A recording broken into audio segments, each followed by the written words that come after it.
13 PO Box 8690 Derby DE1 9TT. UK only. Entrance must be 18 or over. Lines close at 4 p.m. on the 6th of June. Please check the closing time if listening or watching on demand. Good luck.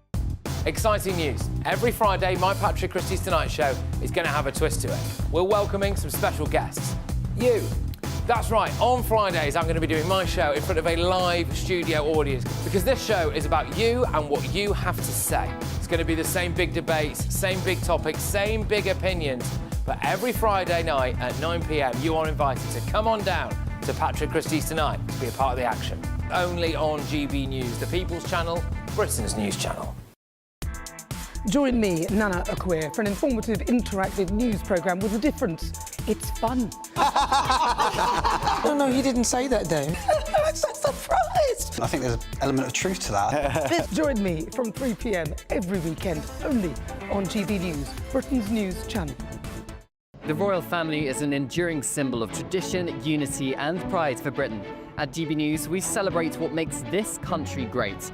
In our new Royal Newsletter series, you can join me, Cameron Walker, for Inside the Palace, an exclusive look every week that takes you beyond the gates and brings you the very latest from those at the heart of the monarchy.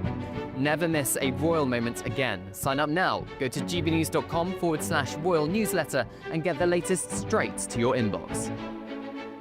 Headliners on GB News 11 p.m. every night. It's got 3 top comedians going through the next day's newspapers so you don't have to read them, which is great. That's a good point. He's lying. I mean, maybe he's not lying. That's Headliners every night from 11 p.m. and 5 a.m. as well on GB News, Britain's news channel.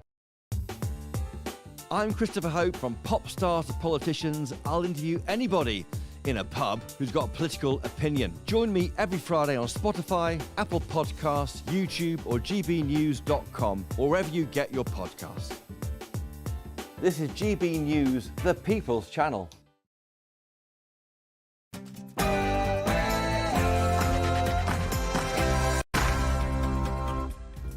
Hello, it's 11 o'clock, which means it's time for tomorrow's newspapers tonight. Join us over the next hour for a bunch of stories, including English Heritage are trying to rewrite history by saying that Easter isn't Christian. Oh, was Santa non-binary as well, guys? Honestly, I don't know why people who hate English Heritage would work for a company or a charity called English Heritage.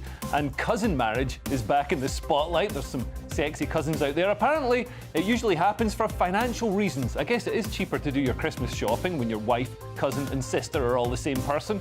And the BBC love diversity, except when it comes to the Brummie accent. They don't like that. More about that later. I'm Leo Kearse, and tonight I'm joined by Steve N. Allen and Adam Kumas to talk you through Sunday's top stories. This is Headliners.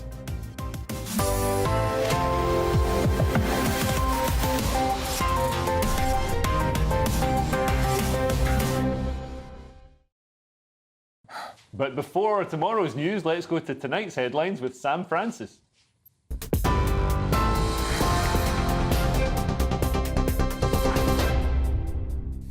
Very good evening to you. The top story tonight, the Steel Industry Special Measures Act has become law, giving ministers the power to act before the flames go out. Speaker Sir Lindsay Hoyle confirmed royal assent has been granted, giving the government immediate legal powers to take control of British steel if needed. Well, it took just over 6 hours to pass through both Houses of Parliament today, a lightning-fast turnaround for legislation. Government officials are already on the ground in Scunthorpe, and now, with that law in place, they can step in to direct operations and keep the furnaces running. Well, earlier in the Commons, Conservative leader Kemi Badenoch accused Labour of making a pig's breakfast of the crisis. But Business Secretary Jonathan Reynolds said the focus is on saving jobs. Steel is fundamental to Britain's industrial strength, to our security and to our identity as a primary global power. Today's legislation will help ensure that we can retain that steelmaking capability here in the UK, both now and for years to come.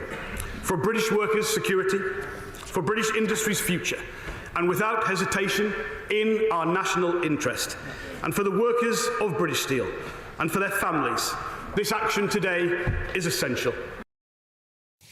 In other news tonight, Hashem Abedi, the brother of the Manchester Arena bomber, has attacked 3 prison officers at HMP Frankland, leaving them with life-threatening injuries. Abedi reportedly threw hot oil over the staff and stabbed them with makeshift weapons during the attack at the high-security jail. We understand 1 female officer has now been discharged from hospital, but 2 others remain seriously injured. 28-year-old Abedi is serving life for helping his brother plan the 2017 arena bombing that sadly killed 22 people. In response to the attack, Justice Secretary Shabana Mahmood has called it appalling and said she would push for the strongest possible punishment. Greek police are investigating a bomb blast outside the offices of the country's main rail network in central Athens. That's as pressure mounts over the country's worst ever rail disaster.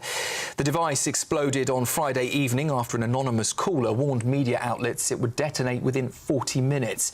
No injuries were reported, but forensic teams have been gathering evidence at the scene. It comes amid renewed fury over the 2023 crash that killed 57 people, most of them student, and exposed serious safety failings in Greece's railway system.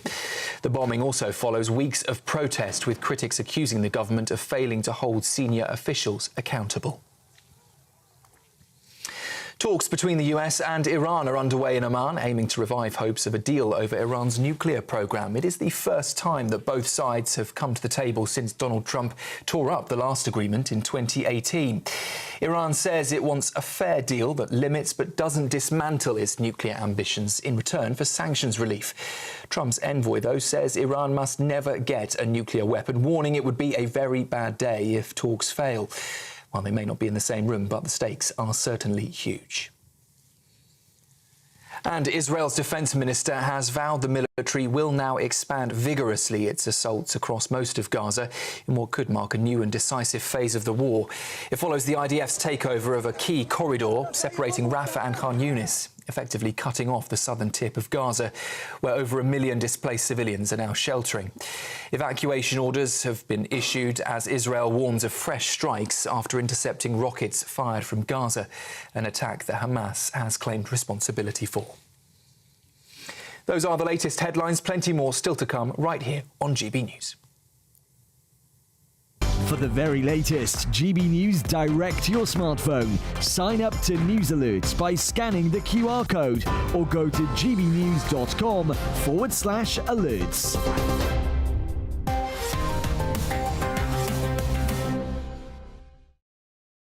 Hello and welcome to Headliners, where we give you the best of tomorrow's newspapers with the best of today's comedians. And that is not a legally binding term. First things first, let's see what the papers have in store for us on today's show. The Sunday Telegraph leads with "Jihadist attacks 3 jail guards." The Sunday Express has "Dream on, Camilla had to laugh when asked if King might take it easy." The Observer leads with "Reeves calls for global free trade fight back to protect UK economy." The Independent has "Starmer retakes British steel plant from Chinese firm, he's getting tough." The Eye Weekend has "Battle to protect UK jobs. Prime Minister warns economic security is on the line as he steps in to save steel." And the Daily Star on Sunday has "Downtown Abbey." I'm not sure what that's about, but we'll get to it later. Now, I'm here with Steve N. Allen and Adam Kumas. How are you both doing? Doing perfectly fine. It's a great time of year for me. Absolutely love the spring. This time of year when the pollen's out. Nothing to comment on about that. You look like you're in some sort of special forces or something special. The bus. You don't know, you should be playing the piano now or something. I'm very tempted to do the Stevie Wonder head, but you're not allowed to these days, are you? Well, look, I'm just a little bit worried. I've got 2 very bloodshot eyes thanks to hay fever, and I know what TV's like. If you're not some sexy 25-year-old bloke, you're not going to get any work. The only reason he's here because he's a 6. So 6 with hair. Yeah. Oh, all right. Flip it.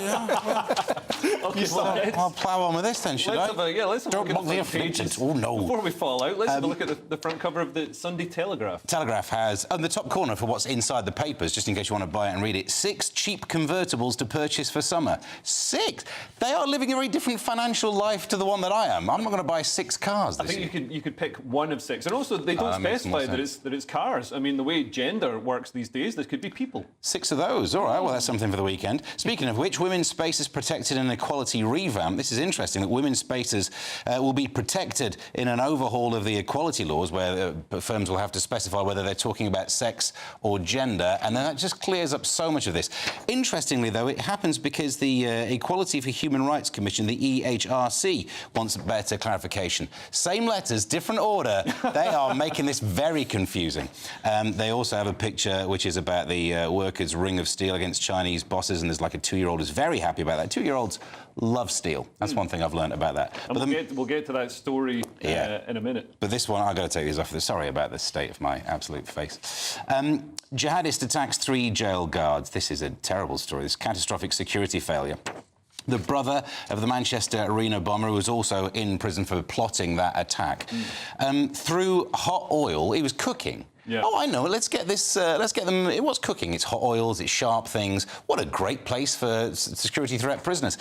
So he's attacked guards. He used makeshift weapons as well. He stabbed some of them. We've heard that I think the woman who was attacked has been released, discharged, but we don't know about the conditions of the rest. Yeah, they sound apparently life-threatening injuries. Yeah. So lacerations to the neck. He had a 20-centimetre knife that he'd made in prison. And basically something that should be tipped off a castle rampart onto troops that are trying to climb up the wall. I mean, a Category A prison housing jihadists, why are we letting them heat up oil to boiling temperature? When there are cold soups to be had. No cutting, no heating, gazpacho all the way. That's how I do it. Well, Tommy Robinson's in jail at the moment. I think he's having a can of tuna slid under his door. And all he did was show a film. Well, he's having to be separated, isn't he? For fear of people killing him. This is an interesting story. I think what I find really interesting. Obviously, it's an appalling story, but there's I think a spokesperson for the prison said we will push for the strongest punishment for attacks on our staff. It's like, well, what? They're already in prison. Like more of the same. Without the oil, they should be getting gone off meal deals and not anywhere near hot food. So treated the same as panellists on this show. Yes, absolutely, And we've got an issue in this country with jihadists taking over prisons. I mean, there's so many. We've got 50,000 jihadists on terror watch lists and a lot of people in jail. Muslims are overrepresented in the prison population, which means that some jails are effectively recruitment and radicalisation centres for jihadists. It seems like our criminal justice system is set up to, deal with British crimes, and we've got this, we've got all these jihadis here now, and our system is falling apart at the seams. There is a system that I remember from when I was at school, whereas if you caused trouble, you would be separated from the person you were causing trouble with, and that seemed to work in school. So I don't know why prisons haven't caught on to that technique. Because countries. Well, that's very much your take on it, isn't it? They put the glasses on so that no one, when they post that clip on hate, not hate, whatever it's called, they don't recognise me. All right, back to this. So, and this brother, so he's the brother of the Manchester Arena bomber, Salman Abedi. So this is Hashim Abedi, but both brothers were rescued from Libya by the Royal Navy. So it seems, What a great way to say thank you. Well, Britain was trying to do something... something good, trying to help people in a desperate situation, and this is what happens. Maybe we should stop trying to help people. Moving on, we've got the Daily Mail. Adam. Yes, the Daily Mail, we've got a couple of stories here. One of the main ones says, bombshell email that could free Lucy Letby. So this is essentially a new explosive email has come out saying that which sort of contradicts the original sort of prosecution saying that she was caught red-handed. So basically, this has got to strengthen any. I think she's looking to appeal her conviction. So this is something that could lead into that. However, I do think this is probably a bit dead and water. There's probably a bit we're making more of a story than this needs to be. I think there were 13. She was proven or she was sentenced with 13 accounts of saying, yep, we all think she needs to go in. So I think this might be trying to make a story out of nothing.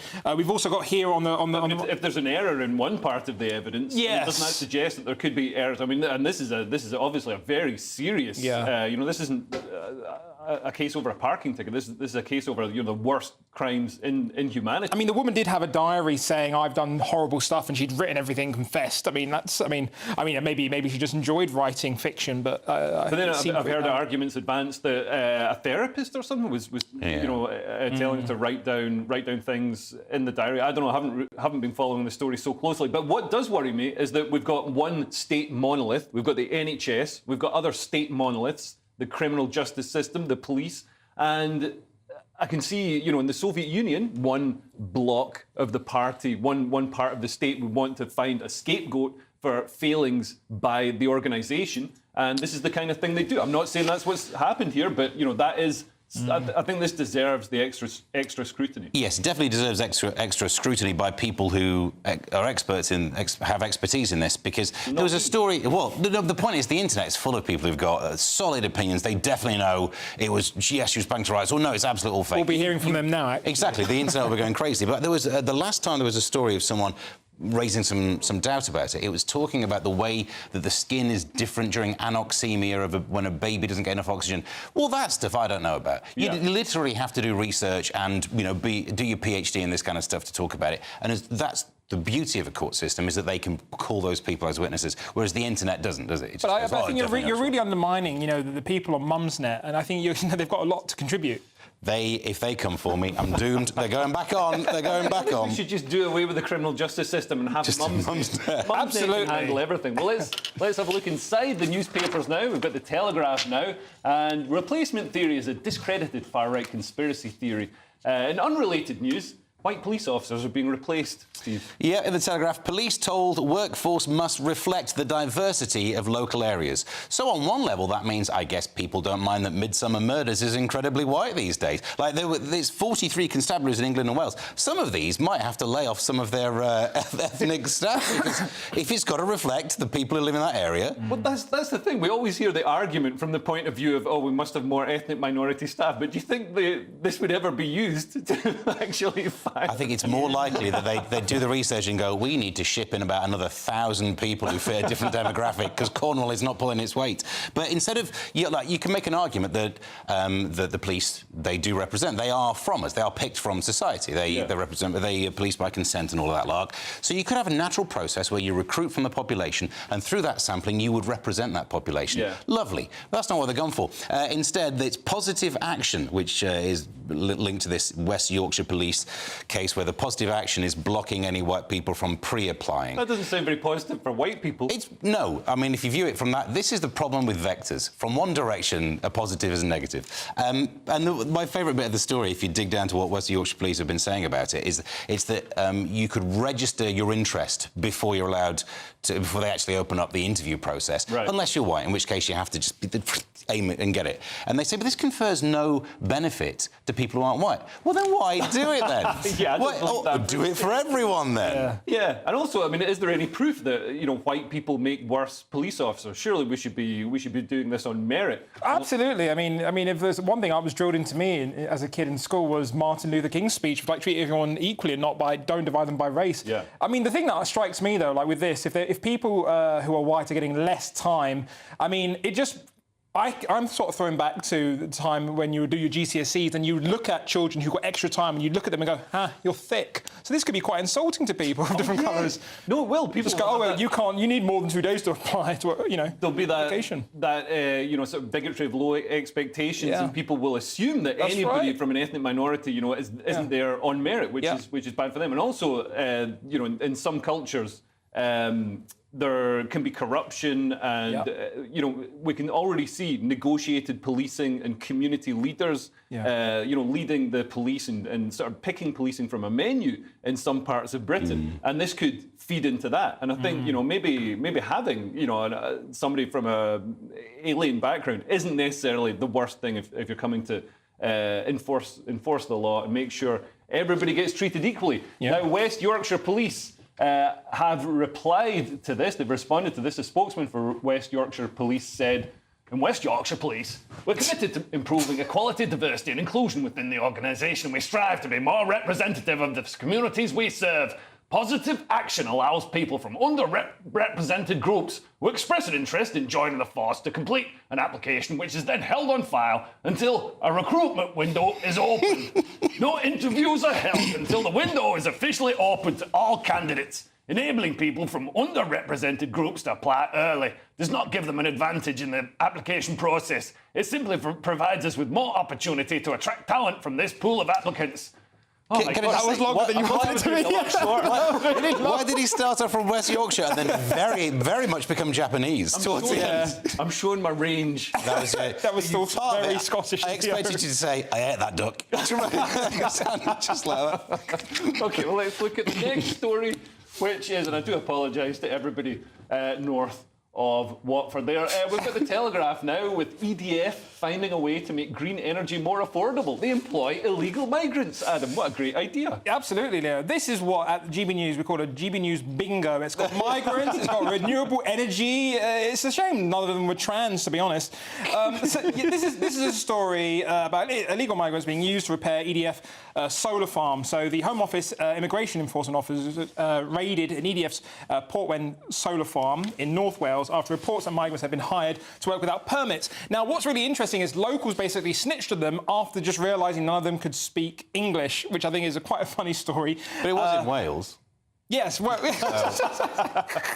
well, yeah, maybe it was just there was very few vowels, weirdly, within the language. This is very interesting though, because it's not actually EDF directly. It's from an EDF subsidiary, so it's owned by EDF, but it's done by a company underneath them. That's like basically a contractor who's been they've given the job to this contractor. Yeah, and, absolutely. Said, we're not going to ask any questions. Just whatever it takes. You know, here's this cash in this brown envelope. Yeah, so it seems like it's obviously quite shocking to have this involved, because normally when you think of like maybe economic migrants or illegal migrants using this, what you think of sort of like car washes, barbers, delivery food drivers and stuff like that. So to see it on this scale doing arguably good work is kind of shocking. Yeah, like it's not just car washes, but also critical energy infrastructure. That's a bit worrying. These solar panels had their nails done so well. It was amazing. What I like about this story, and I shouldn't, but I'm this kind of person, is that, they raided and they worked out what was going wrong. But the reason they used this particular workforce is the conditions were terrible. They were repairing these solar panels during winter. No one else wanted the job, and they raided them when there was a month left on the contract. So they'd finished all the work, and then they went in and went, off you go, only forms. And one of the locals, or one of the local residents who asked not to be named, said the guy who had the contract to repair the damage ran a tight ship. He's now looking at a big fine, but no one else would have done the job. So some praise. He was on the payroll, come on. 100%. Some backhanders there. Anyway, you can join our audience for Free Speech Nation by scanning the QR code. There's Josh Howie looking like a baddie in an 80s science fiction movie. So, visit gbnews.com/tickets. That's Sunday, which is tomorrow, 7 to 9 p.m. Anyway, coming up after the break, we will be looking at the front page of the Times and lots of other great stories. See you then.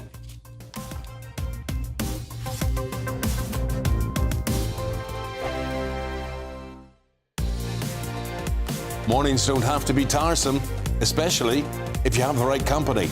Wake up to news as it happens, opinion and debate, and of course, a little bit of entertainment too. Because when the kettle's on, we're on. That's Breakfast on GB News, a show worth waking up for. Every morning from 6 a.m. Only on the People's Channel, Britain's news channel. We'll spread the news, you spread the word. This is GB News, Britain's news channel. It's our passion, health and fitness is our passion. And we was always telling the people we were doing the workouts for, get the kids involved, build the healthy habits into them at an early age, and they stand a way better chance, you sticking to it on with them later on in life, What age do you get to work with them? They're anything from the age of sort of 9 to about 12 at the minute. Tell the viewers a little bit about Jacob, his story, how you've been helping him. So Jacob had been getting bullied, and he even quit his local football team as well due to name calling. and he knew we were into boxing and he wanted to give training a bit of a go. So we took him under our wing and started doing a bit of boxing with him, playing a bit of football, just getting him moving and getting him a bit more active. Getting him off the screen. Yeah. He had a bad gaming habit, you know, and he would spend all his time in his room, sort of on his you know, devices. Mm-hmm. So our focus was to get him out and get him active. I mean, the bullying stopped. He's lost a lot of weight. I mean, it was never about the weight loss for us. It was just getting him confident again. Our aim is to get him back to playing football soon. And is the bullying stopped because they think he's fit enough now, he could whack him back if they... I think it stopped because he's with us. You know? So what do you do with these kids? How do you get them to lose this weight? So it's physical activities. So Jacob doesn't like boxing, really. He likes football, so we're doing football with him. With Spencer, it's mainly talking to him because he's fairly active, but his parents describe him as a little bit hot-headed. He suffers a bit of autism, and you know he gets a bit angry with situations when plans change last minute. So it's talking to him really and finding what activities they like, and with the diet, they've got to eat clean. The People's Channel. The royal family is an enduring symbol of tradition, unity and pride for Britain. At GB News, we celebrate what makes this country great. In our new royal newsletter series, you can join me, Cameron Walker, for Inside the Palace, an exclusive look every week that takes you beyond the gates and brings you the very latest from those at the heart of the monarchy. Never miss a royal moment again. Sign up now. Go to gbnews.com/royal newsletter and get the latest straight to your inbox.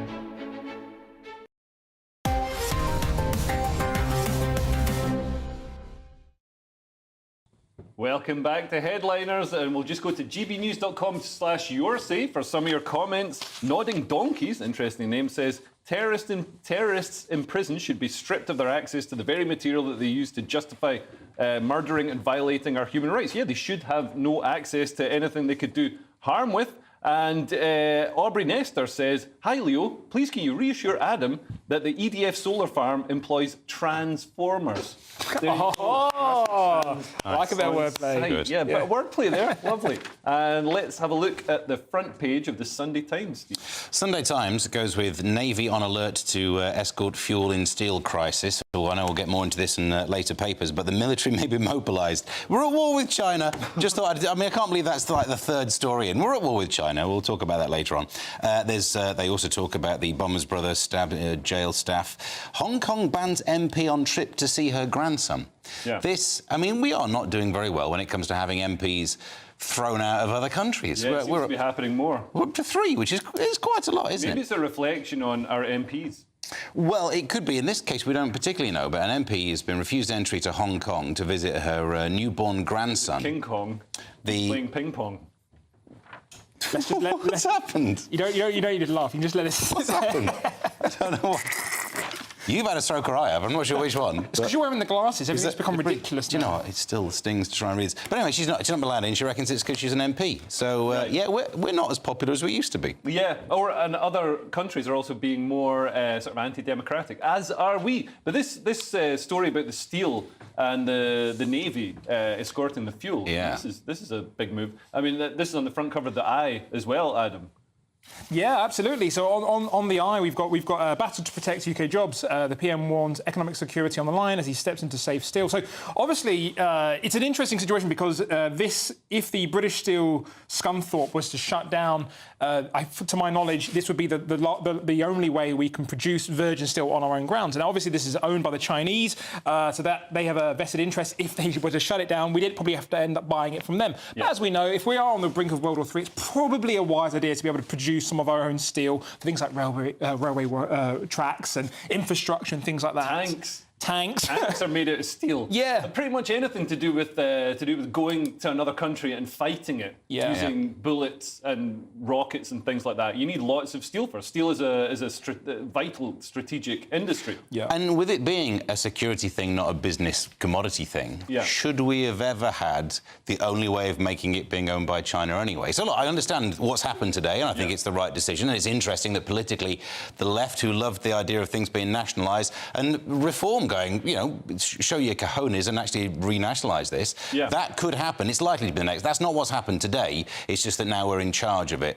But then the next step's likely to be nationalisation. Well, and it's interesting as well that Boris Johnson, this happened under a Tory government, or ostensibly Tory government. I think the Tories of the 1980s would be spinning in their grave watching this. But he has sold off a strategically vital industry to China, one of our geopolitical enemies. What insanity is that? And what's the deal? Because most of the deals I've seen Starmer do with other countries just involve him giving away something and also somehow giving the country that they're giving it away to, like the Chicos Islands, lots of money. We're paying people to take stuff away. Well, this is one of the things. So my subsidiary subject at university was economics. One of my favourite things where they talked about what happens like when you try and buy out a company that's going bust. Yeah. And the fate that you have to buy the shares, but the shares are worth nothing. So if we do renationalise it, we will have to buy. All the shareholders would get paid the value of their shares in a company that can no longer run, which would be effectively zero. So like £3.50, off you go, mate. So buy this yourself is something nice. finally going to be a good deal for Britain. Yeah. Well, you say that. We would end up owning a plant that costs loads to run and we'll make a loss on it. But at least we can make...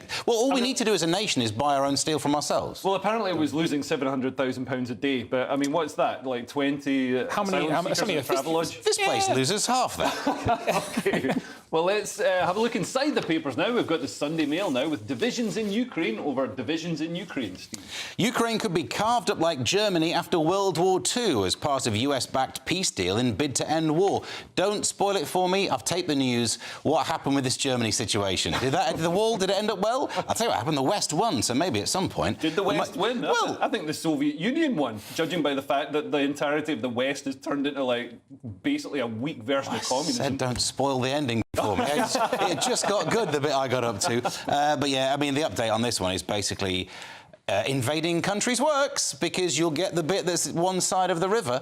And this... I mean, that's worked for a long time. For a long time. But it shouldn't be working anymore, should it? That's the whole point. We were living through a period of history where you couldn't get away with invading another country, nipping into their territory and going, no, this is mine now. And we all thought that wouldn't happen. We were stupid in 2014 to like, let it happen. Yeah. But we'd never thought it'd happen again. And it is happening again, and they think the river's going to be some sort of demarcation. There's going to be an 18-mile wide demilitarised zone, but the bit next to it's kind of demilitarised anyway because there's not going to have any American troops there. So Putin will just invade again. Yeah, but this isn't... I mean, well, this is the thing. Although, you know, we're saying, well, Putin's achieved his aim. No, his aim was to take the whole of Ukraine. He was going to do it in 3 days. And instead, he's absolutely wasted. His military is absolutely exhausted. His country is exhausted. He's having to spend all his foreign reserves. You know, what was previously a very strong economy is now teetering. For what? For some, you know, for a sliver of Ukraine.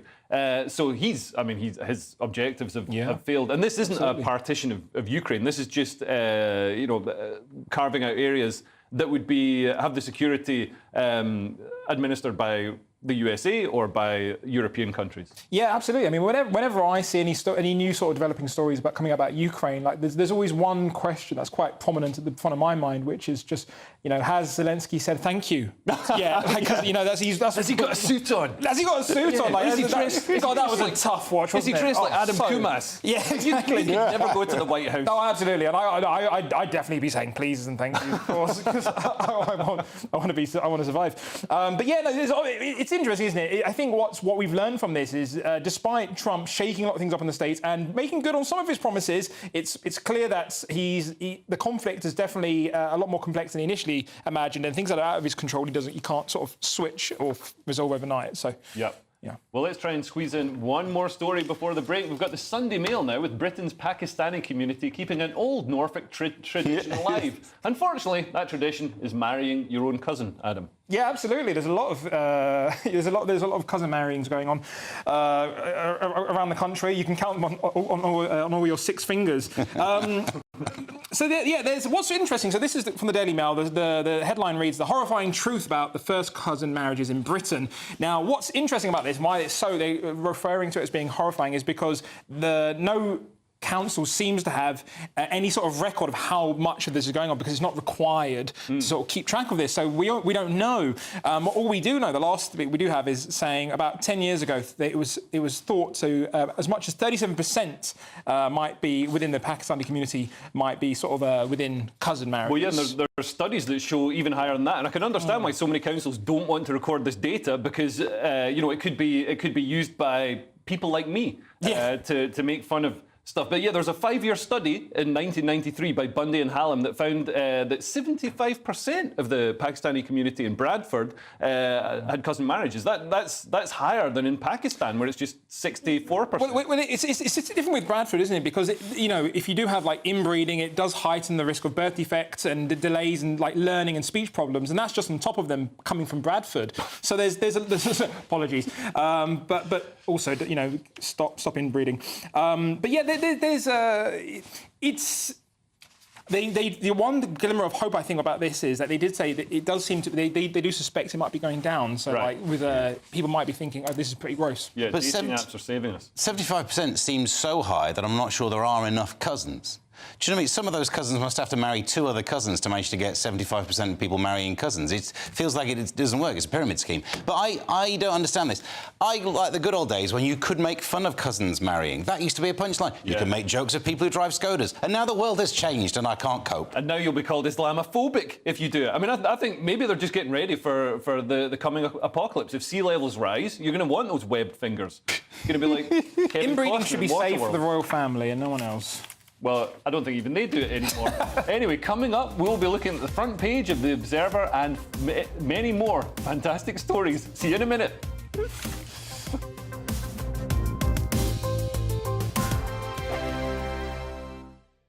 Westminster, the ultimate clique. And you're fighting like rats in a sack. But here on the Camilla Tominey Show, we ask the questions the establishment media is too scared to ask. OK, let me ask you a straight question, because I know you're a straight-talking politician. Whether it's net zero, illegal immigration or law and order, nothing is off-limits. You had the power then. Yeah, as I and say, now you've lost it. That's the Camilla Tominey Show, a politics show that's fearless. But no, let me finish my question if you don't mind, because it is my show. Sundays at 9:30, only on GB News, the People's Channel, Britain's news channel. If you want your news to be straight talking... This is a nightmare for the Conservatives again. Down to earth. It's not just Nottingham where this is happening, is it? And most importantly, honest. Hard-working, middle-class taxpayers, they'll get their book thrown at them. Then catch me, Martin Daubney, Monday to Friday, 3 till 6 p.m. on GB News, Britain's news channel.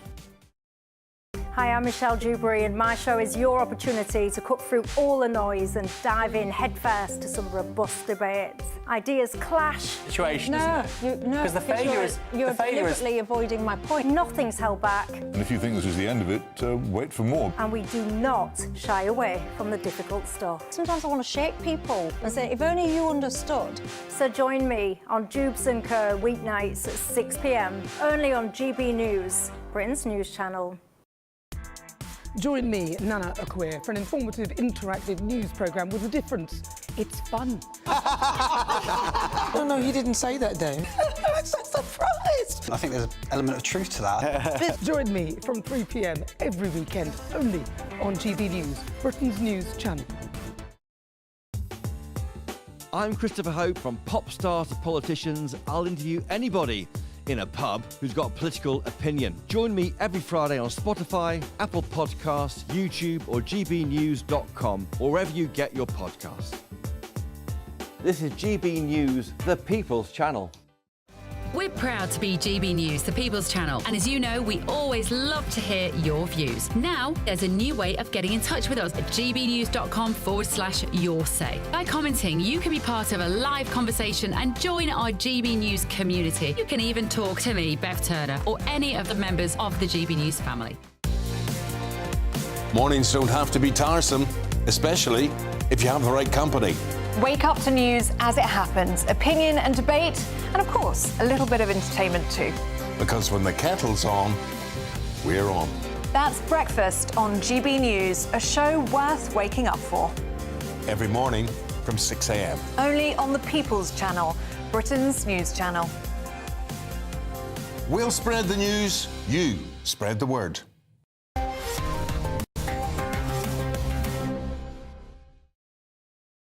Welcome back to Headliners, and let's go to gbnews.com/YourSay to see what you've been saying. Eileen Dowdswell says, Steve in Allen still looks good, even with hay fever.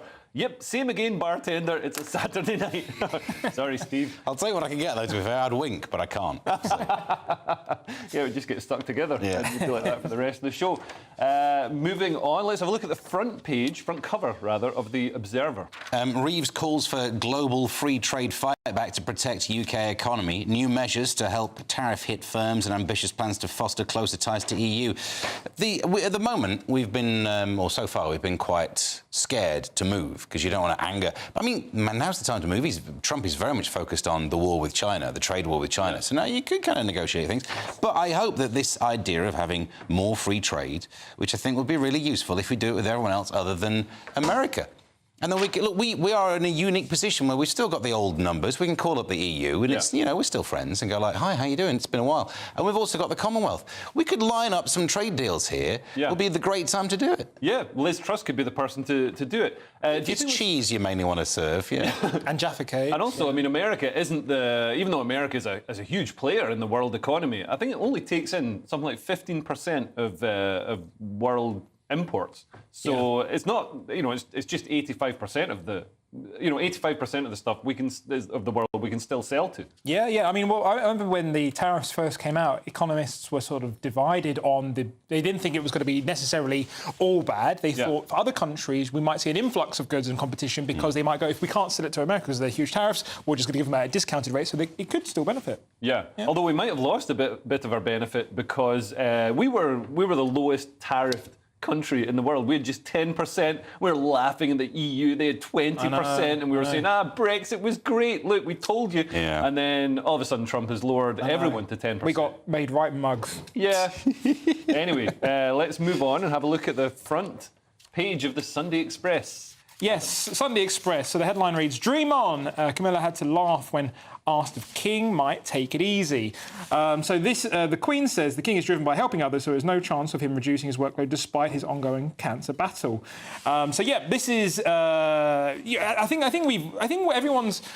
I remember when the Queen sadly passed, a few years back, and Charles became king. Everyone was sort of apprehensive, going, "Is he going to step up?" And despite his cancer diagnosis, the guy, to be credit to him, he's been doing the rounds. He's been in Italy, he's been playing the carrot flute and stuff. So he's been really showing and putting a shift in, considering the guy's got cancer. So I'm not the biggest royalist, but I think he's absolutely doing his part. And I mean, isn't it right that you can't technically you can't retire? You just keep going. He could do less, couldn't he? He's very much in charge of his own diary. And I think people can step down, and then Prince William would take over, or Prince Andrew. That would be the wild card. I'd like to see.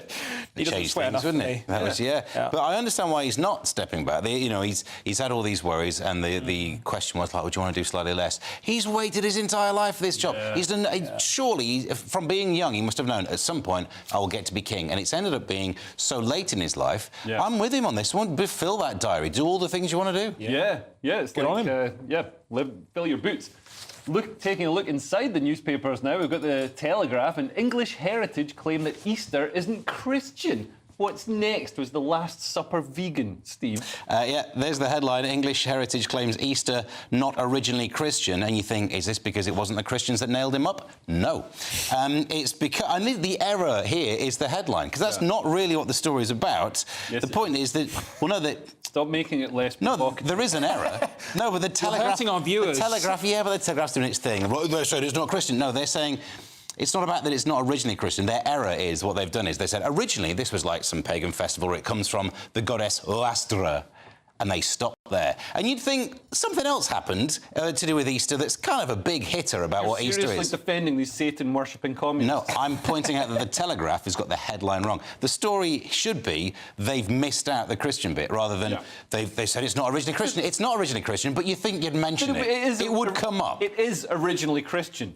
Because it's like it's a Christian thing. All these Christian holidays happen. People had holidays all the time. It's like if we had a new holiday you know, when on Pancake Day, Yep. you know, we decided to have a new holiday. We wouldn't suddenly say, oh, but the origins of this holiday are because of St. Pancras. Maybe I don't know. Maybe I'm too young for this, but I thought Easter was always a capitalist holiday, like, you know, just about selling chocolate eggs and stuff. Yeah, and I literally just, when I first read this story, I just thought, oh, can we just let the Christians have this one? Can we just let them have Easter? Because, you know, they're not out there Christmas lights. The churches around the country are not allowed to have heaters and everything else. Like, just let them have the chocolate egg holiday, please. And also, you know for a fact they wouldn't put a sign up being like, oh, well, you thought Eid was a Muslim thing. Well, actually, it's not. They would never do that. They would never no, because they wouldn't Islam like that. They wouldn't get very far, would they? And I'm just wondering, you know, all our institutions, the National Trust, everything seems to be taken over by these sort of sixth form lefty communists who seem utterly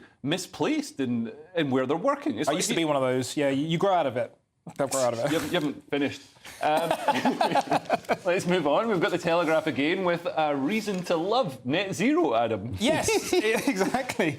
This is actually quite a sad story from the Telegraph. The headline reads: "Net zero is destroying the Church of England." Now, that headline is not actually particularly accurate because he's doing it. Pick on him when he does it. Yeah, because the Church of England are actually destroying rural churches because of their commitments to net zero. So they're actually sort of cannibalising themselves. So bad Church of England. To go into detail, the idea of access to all new oil or gas boilers have been restricted under the Church of England's commitment to reach net zero by 2030.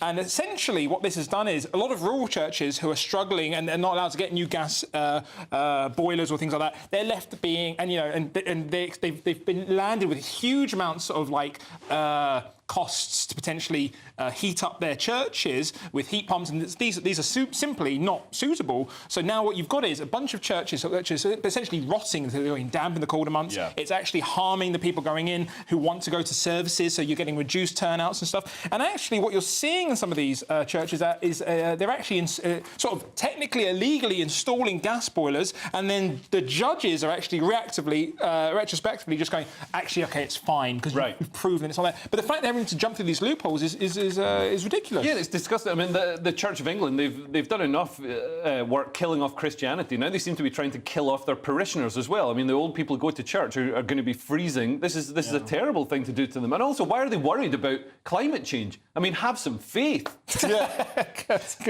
But also, I mean, you know, normally people make the argument, well, Britain's only 1% of blah, blah, blah, blah, blah. The churches are even smaller. Do you know what? Let a church have a heater, because it's not going to make that much of a difference. Some of the old buildings are great. I'm not religious, but I love old churches. They're nice. Don't knock them down and make them all new build. I'm sure, you could have your extra heaters on there, but they'd look terrible. And also, just put a dynamo on the kids when you do an exorcism, and you'll really make some energy that way. I don't really understand. Yeah, oh, man, I hate those new build churches. They look ridiculous. Well, we've got the Telegraph again with a police diversity drive backfiring. Or has it, Steve? Well, so this is the police diversity drive in West Yorkshire. I'm not doing that accent again. No, because the Japanese people were offended. And it's increased the ethnicity pay gap. This is just simple maths, though. It's not. You don't need the whole article. So if you imagine you have a period of time where you don't let any white people get the lower ranks, which get paid the least, and then you measure the mean wages and go, oh, they're earning more. Yeah, because your data set doesn't include the lower numbers. Yeah. Even the article itself points out if you use the median instead, which isn't affected as badly by these outliers, it's not as impactful. But then the article doesn't give you the median because it's not a scary number. They just go for the mean, just to be like... And clearly, over time, as these people have been brought in at lower ranks, as they progressed in their careers, you know, the pay... This situation will literally solve itself in a few years. Yeah, absolutely. So nothing to worry about there. No need to fire some more white police officers. Coming up, we will be looking at the front page of the Daily Star on Sunday and some more great stories. This is Headliners, only on GB News.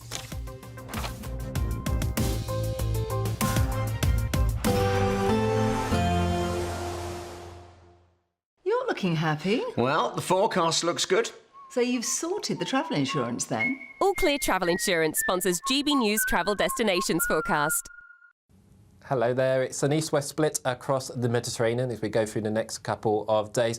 Fairly settled for much of Turkey and Greece. Temperatures here climbing into the low 20s in places. But for much of Italy and southern France, actually some very unsettled weather developing. Could see some flash flooding in places. Also fairly unsettled for Spain and Portugal.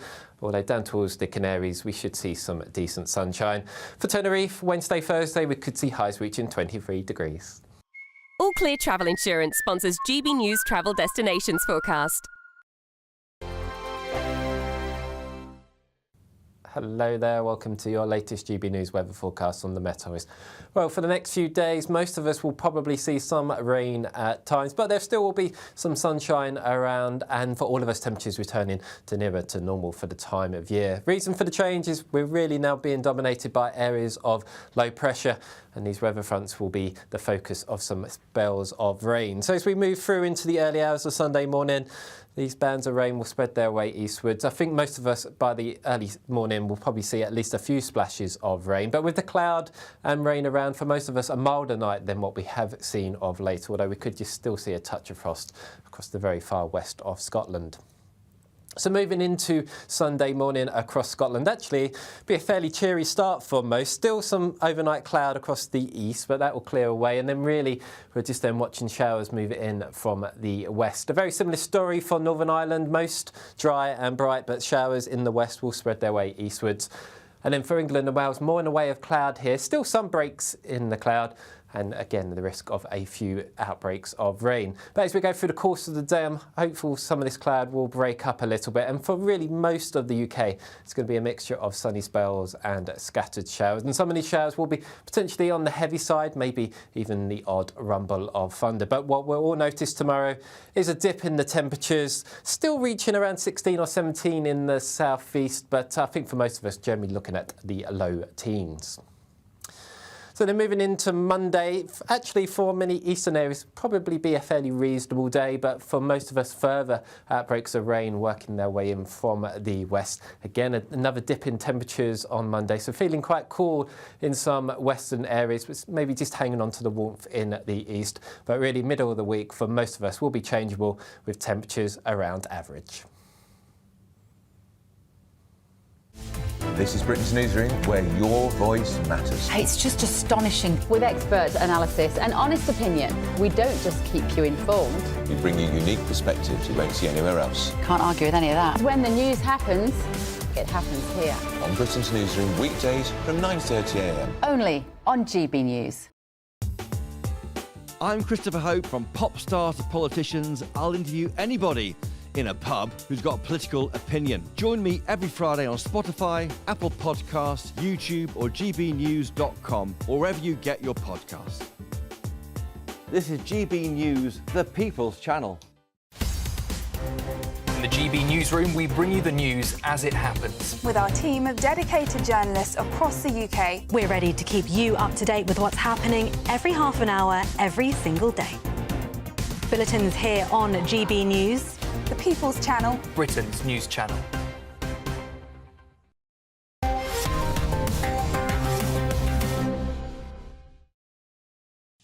Welcome back to Headliners, and let's have a look at our last front page. It's the Daily Star, or the Sunday Star. Yeah. Star and Sunday, wherever it's called. I didn't get the headline when you read it out because it's Downtown Abbey, and I just thought that's how you speak. But no, they've written it like that, Downtown Abbey. Now, this is the spirits of late, great Dame Maggie Smith was felt by stars at the latest Downton Abbey film, says actor Paul Giamatti, whatever his name is. He said, she remained a force in a spiritual way. So there is nothing here at all. He's not really saying she's a ghost. Ghosts don't exist. She's not a ghost, and she's not on set. This is parapsychic sexual harassment. He felt her spirit. Now, that's like Weinstein. He'll be hashtag Me Too. Exactly. Well, that's a nonsense story. Shall we look inside the papers to see what they've got? We've got the Telegraph now, and Birmingham just can't catch a break these days. It stinks of rubbish. And according to the BBC, it sounds rubbish too, Steve. Yeah, secret BBC list identifies Britain's most hated accent. I'm glad they kept a list. Thank heavens they did that. But this is Kate Adie, who was giving a speech saying back in the day they had a list. She asked the audience, can anyone guess what's the most hated accent? And like everyone in the audience, Birmingham! And she asked, that's right. So it feels backed up by surveys as well. I went to university in Birmingham, and I like the people of Birmingham, but I didn't stay there and raise kids there because I didn't want my kids to have a Brummie accent. Yeah, that's a fair point. Absolutely. Yeah, I've heard that the Birmingham accent doesn't sound as intelligent as other places. I'm saying that as somebody with a Scottish accent, of course. But and Yorkshire apparently is the most trustworthy, I believe. Yes, I think that's it's like the voice for Tesco ads and stuff. It's almost like they're too sincere. They wouldn't lie to us. You know, you'd never get like a villain stroking a cat with a Yorkshire accent. Mr. Bond, I've been expecting thee. Yeah, exactly. So we've got the Sunday Express now with Sarah Millican, the comedian, offending people. Well, a couple of women on Mumsnet, Adam. Yeah, absolutely. It's come back, full circle, back to Mumsnet. This is from the Daily Express. Sarah Millican's most offensive joke as fans argue she should be banned from TV. That's an oxymoron. Like, no fan would actually say ban you from TV. You should be a fan of her work. Anyway, I'm going to cut straight to the joke. I think it's quite a funny one. It's so essentially in her stand-up show, she's talking about suspicious circumstances. She's talking about the horrible situation. She's using dark humour to sort of talk about like a woman's body being found dead in a park, and then saying suspicious circumstances, but the motivation had not been sexual. That's something you might hear in a police, all very sober. It's a very long book. Yes, and then she says, which I think is quite funny, how awful would it be to be a murder victim but to not be considered attractive enough for anyone to think that the motivation might not have been sexual? I've never been so offended in my life. I'm leaving. I find this... I think that's quite funny. Obviously, it's very dark humour. It's very gallows humour. It's the idea of just like, if you're being murdered, that's the last thing in your mind. So it's obviously a dark joke, and I think people are just getting too upset about it. Comedians sometimes make dark jokes. She also made this joke as well. My dad always told me there's 3 things you need to have in the boot of your car: a blanket, a shovel, and a flask. And he's right, because whenever I've killed a man, I'm parched. Funny. Look, I always defend jokes whenever these stories keep coming up and people go, well, I didn't find it funny. No one asked you. It's not about you. It's about if everyone else finds it funny and you don't, shut up. Quite right. Well, the show is nearly over, so let's take another quick look at Sunday's front pages. The Sunday Telegraph leads with jihadist attacks 3 jail guards. The Sunday Express has dream on. Camilla had to laugh when asked if King might take it easy. The Observer has Reeves calls for global free trade fight back to protect UK economy. The Independent leads with Starmer retakes British steel plant from Chinese firm. The Eye Weekend has battle to protect UK jobs. Prime Minister warns economic security is on the line as he steps in to save steel. The Daily Star on Sunday has Downtown Abbey. And that's it for tonight's show. Thank you to my guests Steve and Adam. I'll be hosting tomorrow night at 11 p.m. with Cressida Wetton and Kerry Marks. And if you're watching the 5 a.m. repeat, then stay tuned for breakfast. See you tomorrow, I hope.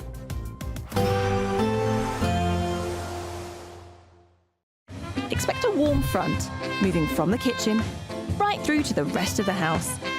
Boxed Boilers, sponsors of weather on GB News. Hello there, welcome to your latest GB News weather forecast on the Met Office. Well, for the next few days, most of us will probably see some rain at times, but there still will be some sunshine around, and for all of us, temperatures returning to nearer to normal for the time of year. Reason for the change is we're really now being dominated by areas of low pressure, and these weather fronts will be the focus of some spells of rain. So as we move through into the early hours of Sunday morning, these bands of rain will spread their way eastwards. I think most of us, by the early morning, will probably see at least a few splashes of rain. But with the cloud and rain around, for most of us, a milder night than what we have seen of late, although we could just still see a touch of frost across the very far west of Scotland. So moving into Sunday morning across Scotland, actually be a fairly cheery start for most. Still some overnight cloud across the east, but that will clear away. And then really we're just then watching showers move in from the west. A very similar story for Northern Ireland, most dry and bright, but showers in the west will spread their way eastwards. And then for England and Wales, more in the way of cloud here. Still some breaks in the cloud, and again, the risk of a few outbreaks of rain. But as we go through the course of the day, I'm hopeful some of this cloud will break up a little bit. And for really most of the UK, it's going to be a mixture of sunny spells and scattered showers. And some of these showers will be potentially on the heavy side, maybe even the odd rumble of thunder. But what we'll all notice tomorrow is a dip in the temperatures, still reaching around 16 or 17 in the southeast. But I think for most of us, generally looking at the low teens. So then moving into Monday, actually for many eastern areas, probably be a fairly reasonable day, but for most of us further outbreaks of rain working their way in from the west. Again, another dip in temperatures on Monday, so feeling quite cool in some western areas, but maybe just hanging on to the warmth in the east. But really middle of the week for most of us will be changeable with temperatures around average. Expect a warm front, moving from the kitchen right through to the rest of the house. Boxed Boilers, sponsors of weather on GB News. Courtesy of Marquis Leisure, you could be driving away with this brand new Elnag Baron 560 motorhome. It comfortably sleeps 4, comes with sky roof, integrated kitchen and bathroom, and is worth over £67,000. And that's not all, as we'll also give you a further £5,000 in tax-free cash to make sure that wherever this motorhome takes you, it takes you there in style. For another chance to win the lot, text WIN to 63225. One entry costs £2.50 plus one standard network rate message, or text BONUS to 63225. 5 entries cost £5 plus one standard network rate message. Go to gbnews.com/win. Entries start at £2.50. Call 0903 686 3232. Calls cost £2.50 plus your network access charge. Or post your name and number to GB13 PO Box 8690 Derby DE1 9TT. UK only. Entrance must be 18 or over. Lines close at 4 p.m. on the 6th of June. Please check the closing time if listening or watching on demand. Good luck. Exciting news. Every Friday, my Patrick Christie's Tonight Show is going to have a twist to it. We're welcoming some special guests. You. That's right, on Fridays I'm going to be doing my show in front of a live studio audience because this show is about you and what you have to say. It's going to be the same big debates, same big topics, same big opinions, but every Friday night at 9 p.m. you are invited to come on down to Patrick Christie's Tonight to be a part of the action. Only on GB News, the People's Channel, Britain's news channel. Mornings don't have to be tiresome, especially if you have the right company. Wake up to news as it happens, opinion and debate, and of course,